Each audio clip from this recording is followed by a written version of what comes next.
თუ არ შედიხარ პარლამენტში და ამ გზას ირჩევ, უნდა დადო ამის საპირწონე რევოლუციური გზა.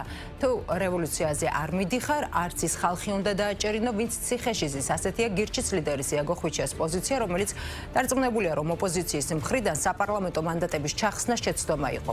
რას ელოდება ამ მომრჩევლისგან, რომელმაც გასულ წელს პარლამენტს მიღმა დატოვა. რა კონფიგურაციის წარმოუდგენია ოპოზიციის მონაწილეობა არჩევნებში და თავად რა გეგმა აქვს საკუთარ უპირატესობაში ელექტორატის დასარწმუნებლად. გირჩის ერთ-ერთი ლიდერი იაგო ხვიჩა უპასუხებს ჩვენ შეკითხვებს. იაგო, საღამომშვიდობის. მოგესალმებით, მადლობა მოწვევისთვის. იაგო, გახარიბი ემზადებიან გახარიას პარტიის წარმომადგენლები ყველა მათ შორის მუნიციპალური არჩევნებისთვის. ეს უკვე საკმაოდ დიდი ხანია, რაც ვიცით. ლელო ამ თემაზე მსჯელობის აუცილებლობაზე, არჩევნებში შესაძლო მონაწილეობასა და კომპრომისის აუცილებლობაზეც ალაპარაკდა ბოლო პერიოდში. კოალიცია ცვლილებებისთვის ნაციონალური მოძრაობა ამ დრომდე კატეგორიულ უარს აცხადებენ კენჭისყრაში მონაწილეობაზე და არც ეს არის სიახლე ჩვენი მაყურებლისთვის, თუმცა მაგალითად ლევან ხაბეიშვილი საუბრობს რევოლუციურ სცენარზე და არის რევოლუციური სცენარის მომხრე. რა პროცესი მიდის, ეს ზოგადი შეკითხვა არის პირველი დღეს ოპოზიციაში. გვეშველება რამე ამ კითხვას ბოლოს ისე დაბოლოება მოუხდებოდა ჩემი აზრით, იმიტომ რომ ყველაზე ხშირად ამას მეკითხებიან ადამიანები ქუჩაში რომ ხვდებიან, რამე გვეშველება ამ არსებულ კონტექსტში. და მე ძალიან ამ შემთხვევაში არ ვარ ოპტიმისტი, ან რასაც უყურებ და ანუ ჩემი პრობლემაც ამაში მდგომარეობს, როგორც ჩანს, რომ მე საკმარისად ოპტიმიზმს ვერ ვასხივებ, როდესაც ამ საგიჟეთს უყურებ, რაც ახლა ხდება ქვეყანაში, იმიტომ რომ კარგად დაგეგმილი ხელისუფლებას არ აწყობდა არც ბოიკოტი და არც ერთობლივად არჩევნებში მონაწილეობა. ამას თუ კარგად დაგეგმებდი, არც ერთი არ იყო ხელისუფლებისთვის გამარჯვების გზა. რატომ არ აწყობდა ხელისუფლებას ან ბოიკოტი, ან კარგად დაგეგმილი, თქვათ, ერთიანობა ოპოზიციის? არა, ერთიანობა თავისთავად ხადია, რატომაც არ აწყობდა მათემატიკურად, უბრალოდ შენ თუ დააყენებდი თბილისში ადამიანს, რომელსაც უბრალოდ ადამიანები პატივსცემენ სხვა რეპუტაციის გამო და ყველა მას დაუჭერდი მხარს, ანუ არაპოლიტიკურ მოთამაშეს გამოიყვანდი, არამედ გამოიყვანდი პოლიტიკოსების მხარდაჭერით კარგ თბილისელ კაცს, რომელსაც ადამიანებს მის სახით და გვარის გაგონებაზე შეგინება არ მოუნდებათ. ამ შემთხვევაში გასაგებია, რომ ქართულ ოცნებას 40% იქონდა წინა არჩევნებზე. შანსი ამ პირობებში ოპოზიციას ექნებოდა. კი, დიდ ქალაქებში მაშინ რატომ ამბობს ოპოზიცია, თქვათ, აი ამ ტიპის გადაწყვეტილებაზე და ამ ტიპის ერთობაზე, ერთიანობაზე უარს? ხო, ახლა მე ეს მარადიული შეკითხვა არის, ანუ ჩვენ ხშირად კამათობთ ოფისში ამ თემასთან დაკავშირებით, რომ ესენი დეგენერატები არიან თუ მოსყიდულები არიან. აქ მე მგონი არ გვაქვს პარტიაში ერთიანი პოზიცია, ჩვენ ახლა ცოტა ხანში მე და სანდროს გვექნება დებატი გირჩის ჩვენს ტელევიზიაში, ჩვენი ამორჩევლების წინაშე, იმიტომ რომ განსხვავებული პოზიციაა პარტიაში, ჩვენი კოლეგები, ასე რომელიც ასე იქცევიან, ძირითადად იმის გამო იქცევიან, რომ დეგენერატები არიან თუ ძირითადად იმის გამო იქცევიან, რომ მოსყიდულები არიან. მე ვერ გეტყვით, მაგრამ მესამე ვარიანტს ვერ ვხედავ სამწუხაროდ, იმიტომ რომ თუ წინასწარ 6 თვით ადრე იცი, რომ აი ეს არ გაწყობს. ნამდვილად იცი, რომ ნახევარი, როდესაც გახარია და ლელო გადის, აფინანსებს კვლევებს იმის შესახებ, რომ ხალხი დაარწმუნოს, რომ ერთადერთი თურმე ხოცებს 25% ქონია თბილისში რეიტინგი, ამ სისულელეს ხალხს აჯერებს და ვინც ამას არ დაიჯერებს და ამბობს, რომ რაღაცა სხვა პოზიციას დააფიქსირებს, იმ ხალხს იქით უნდა დაუძახოს მოღალატეები. ანუ ვიღაც ადამიანები, რომელთა ერთიანობა აუცილებელია, წინას არჩევნოთ 6 თვით ადრე, ვერ შეთანხმებულან იმაზე, ერთმანეთს მოღალატეები ეძახონ თუ თანამებრძოლები. რევოლუცია უნდა თუ არჩევნები. მაშინ, როდესაც რამეზე შეთანხმება, ან ერთ მხარეზე შეთანხმება, ან მეორე მხარეზე შეთანხმება, ნებისმიერი რამეს, რომელიც არ უნდა გინდოდეს, რა მიზანით არ უნდა გქონდეს, ამ მიზნის მიღწევის საშუალებას ზრდის და შანსებს ზრდის. ამ პირობებში მე მართლა არ ვიცი რა შეიძლება იყოს, რომელიც არ უნდა ხდებოდეს. ისე ანუ ბატონმა ვიძინამ თუ ქვეყანაში მოაწყო რეჟიმი, სადაც აი თავისით იყრის ამდენი დეგენერატი თავს, რომელსაც 6 თვით ადრე ასეთი რაღაცების ის შეუძლიათ, რა ქვია, 6 თვით ადრე არ შეუძლიათ ასეთი მარტივი, აი როგორ გითხრათ, მარტივი მათემატიკური ამოცანა გაიაზრონ და ამის შესაბამისად მაგალითად მამუკა ხაზარაძემ გაიაზრა, როდესაც ამბობს, რომ მზად ვართ კომპრომისისთვის ერთიანი პლატფორმის შესაქმნელად, თუ საჭირო ახალი ნომრით, საერთო სიით ძლიერი კანდიდატით, რომელსაც სამოქალაქო საზოგადოება ერთხმად გადაწყვეტს. აქამდე სად იყო? ანუ ამ თუ მიხვდა ამას. ხო, აქამდე თუ მიხვდა, ცოტა ხნის წინ ხო აფინანსებდა ტელევიზიებს, სადაც მისი ჟურნალისტები წივილ-კივილით გვაცნობებდნენ, რომ ყველანი მოღალატეები ვიყავით, ის ხალხი, ვინც არჩევნებზე ფიქრობდით და მოღალატეები ვიყავით არა მხოლოდ სამშობლოს წინაშე, არამედ რესურს მაგალითად ლელო ამ შემთხვევაში სავარაუდოდ, სხვა დანარჩენებიც იზიარებენ, ხო? ხაზარაძის პოზიციას, რესურს იმისას, რომ გაერთიანდეს ოპოზიცია და საერთო კანდიდატი წარადგინოს და ამ პირობებში მოიგოს ოპოზიციამ ხედავს. არა, ჩემი აზრით ისინი რაღაცას ერთს ლაპარაკობენ, სხვა რაღაცას გულისხმობენ. და შესაბამისად ჩვენ ვერასოდეს ვერ გავიგებთ ამ ზრახვებს, იმიტომ რომ მართლა რომ თქვენ იყოთ ხაზარაძე, რომელსაც მართლა გადაწყვეტილი აქვს ბატონ ბიძინასთან ბრძოლა, რომელსაც აქვს უზარმაზარი ფინანსური რესურსი და როგორც იქნა ვიღაცა მურჩია და მივიდა სწორ აზრამდე, რომ თურმე ერთიანად ამ შემთხვევაში გაერთიანებული ძალები ბრძოლა ჯობია. ანუ სიამოვნებაში ხო მართლა ფულს უნდა ხარჯავდეს. ანუ მე რაც არ უნდა არ ვევასებოდე. ჩემთან ხომ უნდა მოდიოდეს დიდი ფულით და მეუბნებოდეს რომ ოღონდ შენ არ მაგინო. პირიქით, შენ ხო იძახდი არჩევნებში მონაწილეობას, დამეხმარე. მოდი გადავდოთ გვერდზე ჩვენი განსხვავებული აზრები. და ერთად შევუტიოთ ქართულ ოცნებას. შენ ხო ამ გზას თავიდანვე იძახდი, ჩემამდე იძახდი. და ამის დაცვად ამბობ პროიცი რა მოდიო გავერთიანდეთო ერთიან პარტნიორ ნომერზე ვარს ვიტყვევ და საკუთარი ტელევიზიაც კი დაბლოკილი გაქვს ჩემთვის ამაზრის სათქმელად მე ეს როგორ დავიჯერო მე ამჯერა რომ ეს ბრძოლა არის იმიტომ რომ მართლა რო იბრძოდეს ბატონ ხაზარაძე პირობითად რომ წარმოედგინოთ რომ ღმერთმა ყოველას დაუფაროს მაგრამ ჯანმრთელობის პრობლემა რო ქონდეს და ჯანმრთელობისთვის რო იბრძოდეს და რაღაც არ ყოფნის მისი რესურსები რასაც ხარჯავს ჯანმრთელობის პრობლემის მოგვარებას მეტი ჭირდება ხომ მეც დახარჯავდა და ხო უფრო დაუშვათ რაღაც მეთოდი აირჩია ცუდ სამავთყოფოში მოხდა და მკურნალობენ და კიდევ არ გამოზდის კარგად ეს ჯანმრთელობის ხო სხვა სამავთყოფოში წავიდოდა ხო უფრო მეც გადაეხდა იგივე სანამ არ აკეთებს პოლიტიკაში ხო არ დაიჯერებ ხო როდესაც იგივე სიგიჟეს აკეთებს როცა ამბობს რომ ის კი არა რომ მოდი ნაცები დავარწმუნო რომ ერთიანი კანდიდატით გავიდნენ დადოს მაგალითად თქვას რომ რავი ნაცებს ვაძლევ 5 მილიონს და მიიღონ მონაწილეობა არჩევნებში ისე დაველაპარაკებოდი ჯერ თუ მართლა ეს გინდა მართლა თუ გინდა ეს ან რატომ მეუბნები რომ ეს მინდაო იმიტომ რომ შენ თუ კაპიკს არ ხარჯავ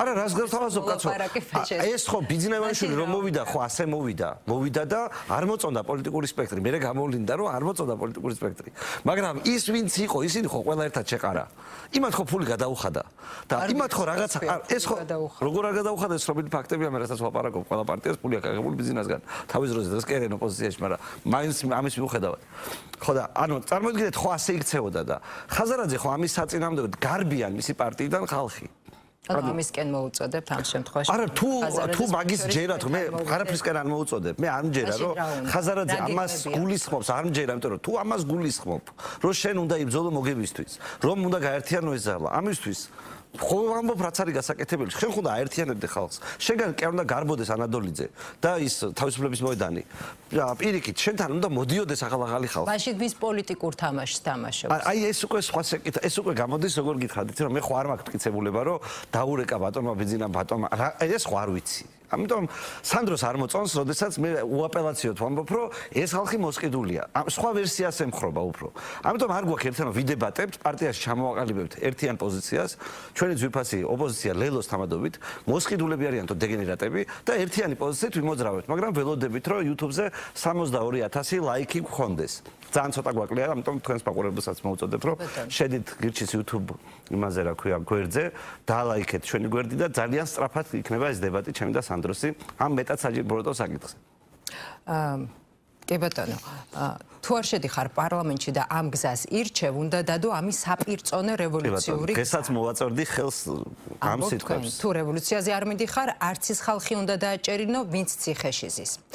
და ასევე ამბობდი თავის დროზეც რომ მანდატებზე უარის თქმა იყო ერთ-ერთი ეს სამეშხო მართლა უხსნელია თუ მანდატებზე უარს ამბობ პარლამენტზე უარს ამბობ და ამბობ რომ ეს იყო პრინციპული და საკითხი რომელიც რაღაცის ხოცების ლეგიტიმაციას განსაზღვრავდა მაშინ რატო ღებულობ ამ არჩევნებს ამ თვალსაზრისით ნაცების კრიტიკა სრულიად გამართულია უბრალოდ ნაცები ასევე არ პასუხობენ შეკითხვას და რამდენ ხანს ვიქნებით ბოიკოტში რამდენ ხანს აი ქართულ ოცნებას რამდენ ხანს ექნება 100% ყველგან პარლამენტში 54 ხო დაიწერეს აიღეს 100 რის შემდეგაც ჩვენ თქვით რომ 97-ით 3 მოიგო ბიძინამ, იმიტომ რომ ფაქტობრივად აღმოჩნდა რომ ყველა მისი თამაში იქ ითამაშა.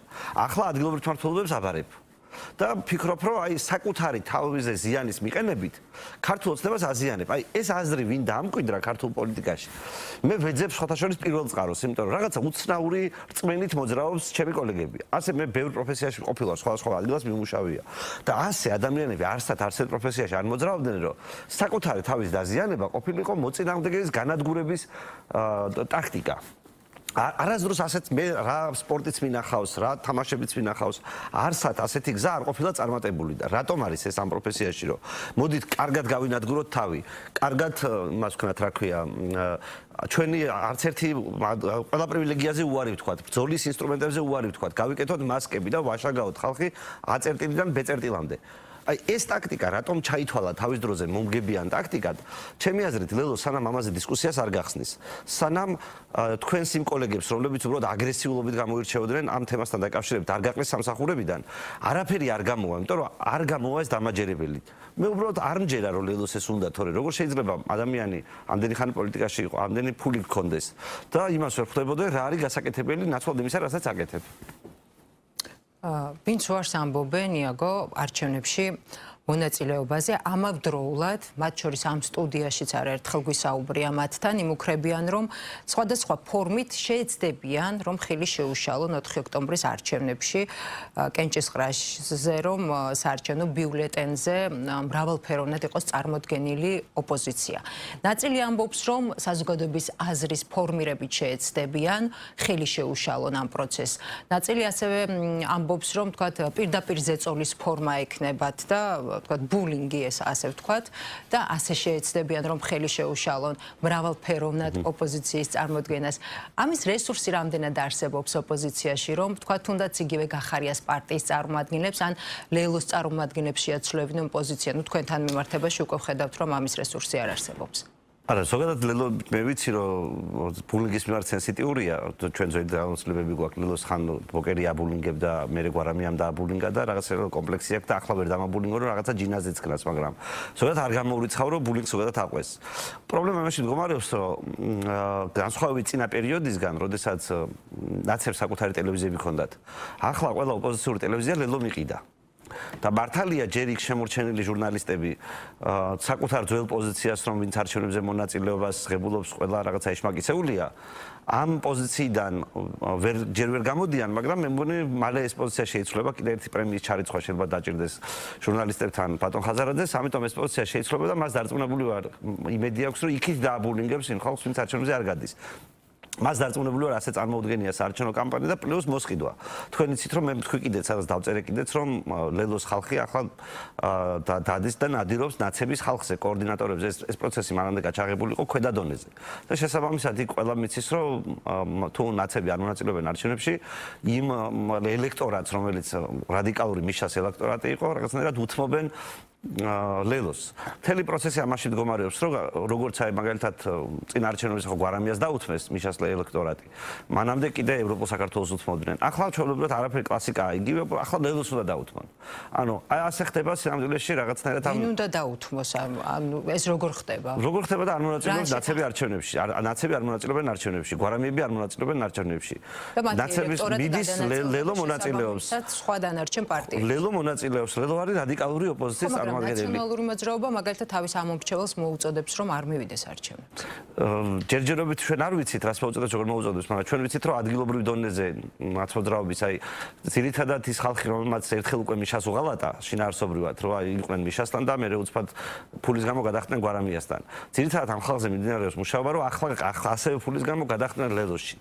ერთხელ ვინაიდან ამ ხალხს ეს გაკეთებული აქვს, მე ვფიქრობენ რომ მეორეჯერაც ეს გამოვა, თუმცა გვარამია ბევრად უფრო ნაცი იყო ვიდრე ხაზარაძე ამ ამშობლისთვის თუნდაც და იქ თუ რაღაც მორალური გაправება საკუთარ თავთან არსებობდა იმისი რომ მე მართალია მიშას არ ვაძლევ ხმას ის ციხეშია რაღაცა მისი გუნდის წევრები ეფექტურები არ არის, მაგრამ ასევე ნაცს ვაძლევ ხმას. და ჩვენი ხმა არ იკარგება. თან ესე იყო მიწოდებული თქვენ ჩემზე კარგად იცით კამპანიის დროს რომ ჩვენ მაინც ნაცები ვართ ქვედა დონეზე, სადაც ამომრჩეველს ელაპარაკება კოორდინატორი, იქ ვიღაცა ამბობს რომ ჩვენ ახლა გავქოცდით, არა რა გავქოცდით, კაცო ჩვენ უფრო ნაცები ვართ. უბრალოდ ასე ჭირდება საქმეს. ანუ დაახლოებით ეს სტრატეგია მიმდინარეობდა იმ ხალხის სახის შესანარჩუნებლად, ვინც მიშას გამდა წამოსული იყო და სხვისთვის მიეცახმები. ჩვენ ხშირად გვითხოვს ამის შესახებ და ისიც ხშირად გვითხოვს, რომ მიუხედავად იმისა, რომ ჩვენ განსხვავებულ მოსაზრებაზე ვართ, მიშასთან, ანუ არ გვესმის იმ ხალხის მიშა რატომ უნდა გევასებოდეს, მაგრამ პატივს ვცემთ იმ ადამიანებს, რომელსაც ამდენი ზეწოლის, ამდენი მოსყიდვის მიუხედავად მიშას არ უღალატა და 5 ნომერს ხაზავდა. მაშინ სანამ 5 ნომერი ბიულეტენზე იყო. და ძალიან გვინდა რომ ამ ხალხმა ჩვენ დაგვიჭიროს ხარი და ფიზიკურად დაინახოს ის რომ ის რაშიც ის ხარს უჭერდა აქამდე მას როგორც ოპოზიციონერს ათამაშებდნენ ეს არ შეესაბამება მის ღირსებას ამდენი ხანი თუ შეგიძლია ერთგულება პრინციპულობა ოპოზიციონერობა აი ჩემს ამ თამაში არ უნდა მიიღო მონაწილეობა ამდენიმე შეკითხვა მაქვს რამდენად გაქვთ იმის რესურსი რომ ნაციონალური მოძრაობის ელექტორატი გადმოიბიროთ გირჩს ამისთვის გარკვეული საკითხები თან მიმართებაში მაინც უნდა გქონდეთ თანხმედრა ნაციონალური მოძრაობა მოძრაობასთან, რადგან მიხეილ სააკაშვილი ახსენეთ. მიხეილ სააკაშვილის ეფექტი და ფაქტორი დღეს ოპოზიციურ ფლანგზე როგორი არის და ხომ არ არის მართლაც რეალისტური ის დამოკიდებულება და შეხედულება, მათ შორის გამოთქმული ექსპერტების მხრიდან, რომ და მათ შორის ნაციონალური მოძრაობის წარმომადგენლების მხრიდან, რომ ლელო ამჟამად ცდილობს ჩაანაცვლოს ოპოზიციურ სპექტრში ნაციონალური მოძრაობა. ლელო თავისთავად ცხადია რომ ცდილობს, მეგონი ამასთან დაკავშირებით კითხვები სადაც არ არსებობს, ანუ ეს თანდათან უფრო გამოჩნდება და ის არის. ჩვენ რა რესურსი გვაქვს, ამაზე კი პასუხებთ. იცით როგორ არის, რომ და თანხმდრას სათხედავთ ნაციონალურ. გეტყვით, ანუ ნახეთ, ჩვენ ნაცმოძრაობამ რაც დაივიწყა, ის კარგი გვინახავს ნაცმოძრაობაში. ჩვენ ყველანი ვიცნობდით კახაბენდუქიძეს. მასთან გვიმუშავია. ანუ ფაქტობრივად მთელი გირჩი რაღაცნაირად კახასთან მუშაობდა ოდესღაც.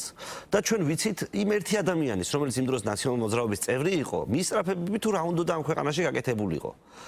მისთვის რომ ნაცებს დაეჯერებინათ, ეს ბევრად უკეთესი ქვეყანა იქნებოდა და მიხეილ სააკაშვილი ისე არ დაამთავრებდა, როგორც ახლა დღეს ციხეჟიზის.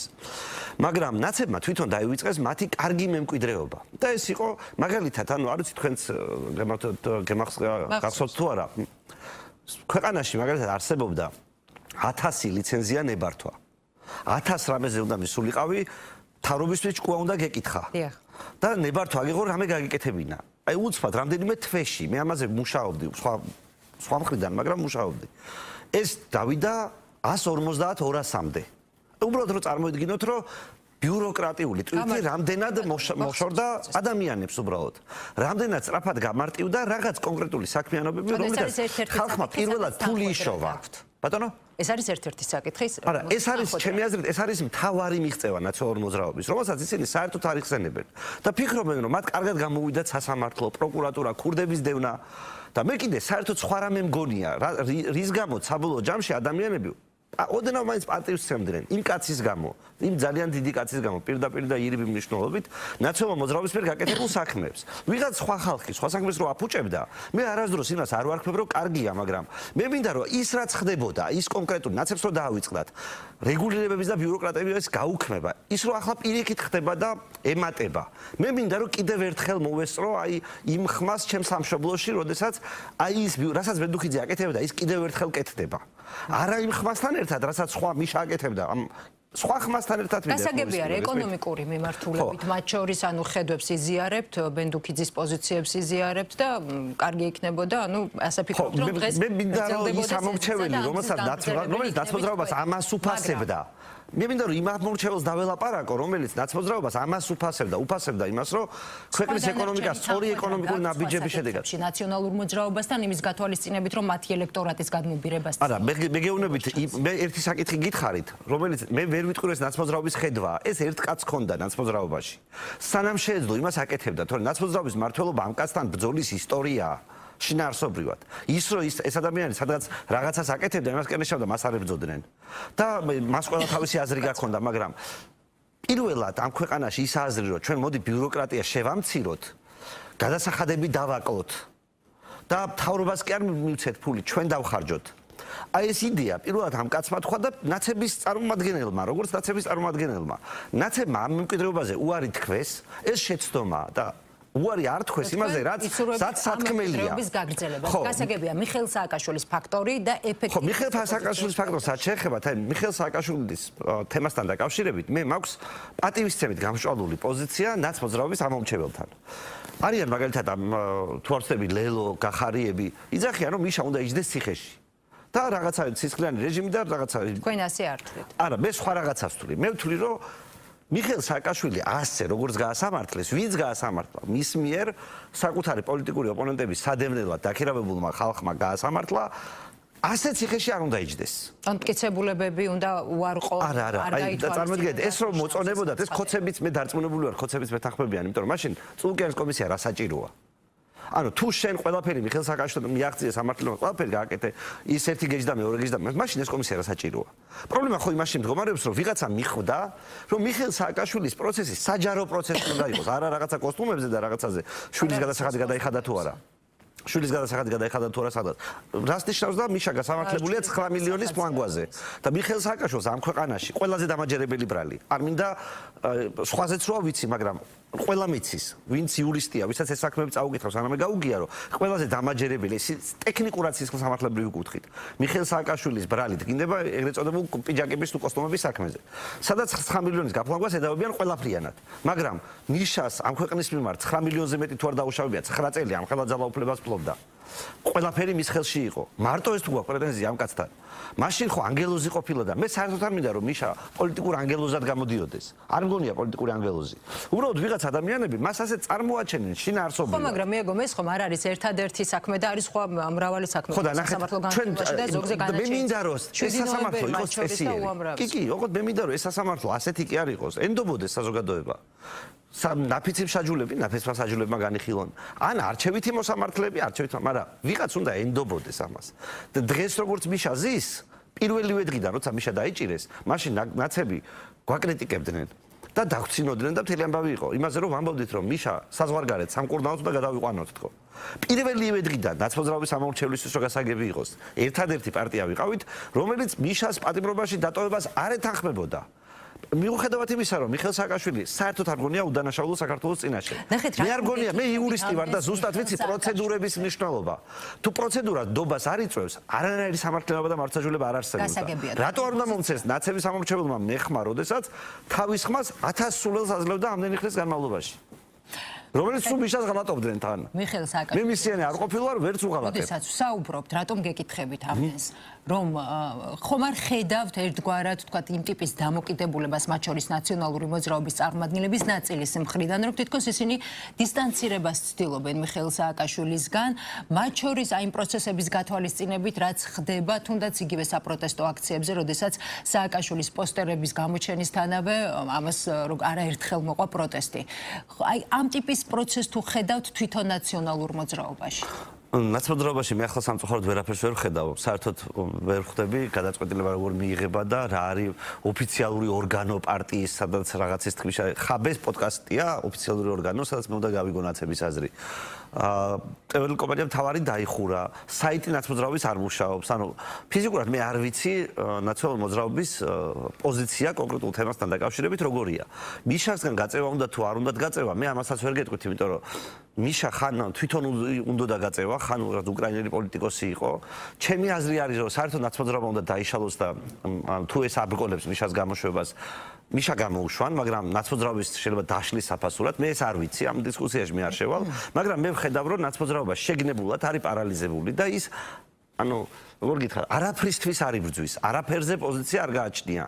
ვიღაც ადამიანები არიან, რომლებიც რა თქმა უნდა მის სახელით ლაპარაკობენ, მაგრამ მე მათ როგორ გითხრათ, ანუ აი გონია რომ უფრო ადამიანური სენსიტიური გზნობები აკავშირებთ მიშასთან, ვიდრე პოლიტიკური დამოკიდებულება. ჩემი წარმოდგენით. გასაგებია. თქვენ ოპოზიციას აკრიტიკებთ დაკავებულების გამო. და აი ამის გათვალისწინებით უნდა გითხოთ აქტივობები რეგიონებში, ასევე აქციების დროს დაკავებულთა გათავისუფლების პირობა, მათი მხარდამჭერი აქციები. ხომ არ არის თქვათ ოპოზიციის აი იმ ნაწილის ერთგვარი წინასაარჩევნო კამპანიის შემადგენელი ნაწილი, რომელიც ჯერ ისევ უარზი არის თვითმმართველობის არჩევნებში მონაწილეობაზე. აი ეს მთელი ეს პროცესი. ისეთ როგორ არის რომ მე ყოფილი იურისტი ვარ მოგეხსენებათ და ზოგადად ყოფილი ადვოკატიც მათ შორის და ჩემთვის ძალიან სენსიტიურია ადამიანი რო ციხეში ზის. ციხეში ვიჯექი კიდეც 10 დღით ქართული ოცნების დამსახურებით თავის დროზე და ზოგადად ვიცი რომ ციხეში ნომა რას ნიშნავს, ანუ საკუთარი თავითაც ვიცი და ზოგადად წარმოდგენაც შეიძლება ბევრი პატიმარი მინახავს სხვადასხვა დროს და ასე შემდეგ. და ვიცი რომ ზოგადად აი როდესაც ვიღაცა ციხეში ზის, შენ ყველაფერი უნდა გააკეთო მის გამოსაშვებად. ან მე როცა ადვოკატი ვიყავი, ვიცოდი ეს დავალება, რომ მივიდოდი, ყველაფერი უნდა გავაკეთო მის გამოსაშვებად. ზოგადად ვიცი, რომ თუ ციხეში თუ გინდა ადამიანს რამეთი დაეხმარო, ყველაფერი უნდა გავაკეთო მის გამოსაშვებად. როდესაც აი ჩვენ საუბრობდით პრობლემებზე პატიმრების, აი ძალიან მარტივ მაგალითს ვიტყვი, აი ხო ყველასთვის გასაგებია იმ ადამიანების, რომ თავის დროზე ხარს არ მიჭერდნენ, რომ ამ პოლიტიკური პატიმრების თემამ ზიამაღლობელი ეს იქნება თუ სხვა იქნება, აჩვენა, რომ უამრავი ისეთი პატიმარი არსებობს, რომელიც ციხეში არ უნდა იჯდეს. აი ამ მაგალითმა ხო აჩვენა რომ აი 50-დან ხო ყველა არ უნდა იჯდეს ციხეში. ვიღაცა შეიძლება იჯდეს, ვიღაცა არ. ოპოზიცია ყველაფერს. ნახეთ, ეს სხვა რაღაცას ვამბობ. ნახეთ, როდესაც ჩვენ ვამბობდით რომ სასამართლო, მურუსიძის სასამართლო იყო მანამდეც.